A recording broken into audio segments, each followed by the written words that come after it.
And finally, we're going to circle back to where we started with coronavirus fatigue. There's an interesting article in the Washington Post about how people are becoming numb to the risks of COVID-19 as the pandemic wears on. Essentially, the longer people go without being infected, the more they're willing to push their boundaries. So, Mike, how should people be evaluating their individual level of risk?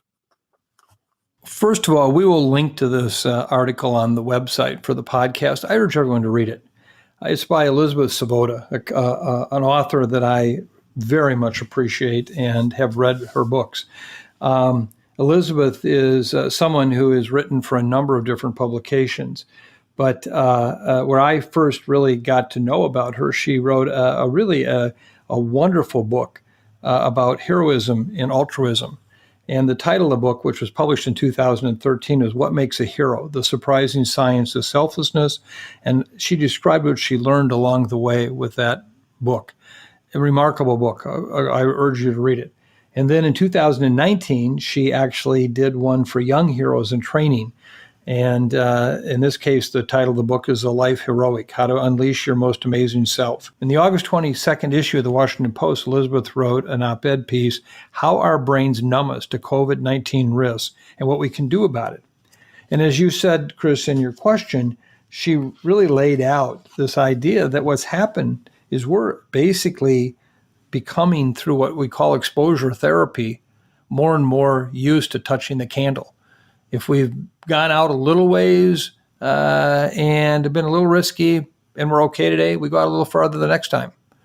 And in a sense, it's this whole issue of perception of risk and where we're at. And, when as she said in here, for example, with parties, when you do the right thing and stay home and don't go to a big party, you feel an immediate cost. You're not able to be with your friends. So when you go to that party and you don't have anything bad happen, you just reinforce, well, that was unnecessary anyway, until, of course, that party next one is what nails you. And she actually said, and I quote, because risk perception fails as we learn to live with COVID-19, researchers are calling for the renewal of tough government mandates to curb the virus spread. Now, that's what I said back in the issue with the op-ed piece in the New York Times several weeks ago.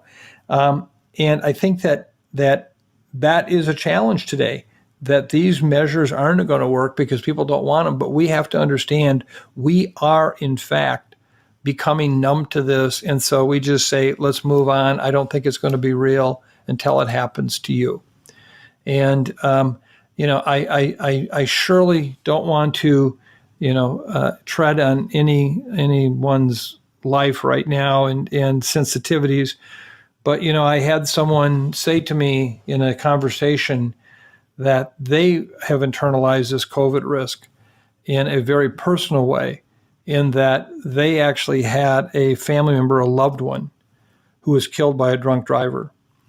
And they said, as many years as I always heard about that, I saw the billboards, it never meant anything to me until it happened. And now it means everything to me. I think every day about how can I help reduce the risk of that happening. And what we don't want to have happen here is that we find ourselves becoming champions of reducing the risk of acquiring this virus and this pandemic because we had to get there because of a loss of a loved one or a severe illness. And I think this article really will help give you a sense of that and what it's about. So I urge you to take a look at it if you get a chance. Elizabeth's an incredible writer, very, very, very thoughtful.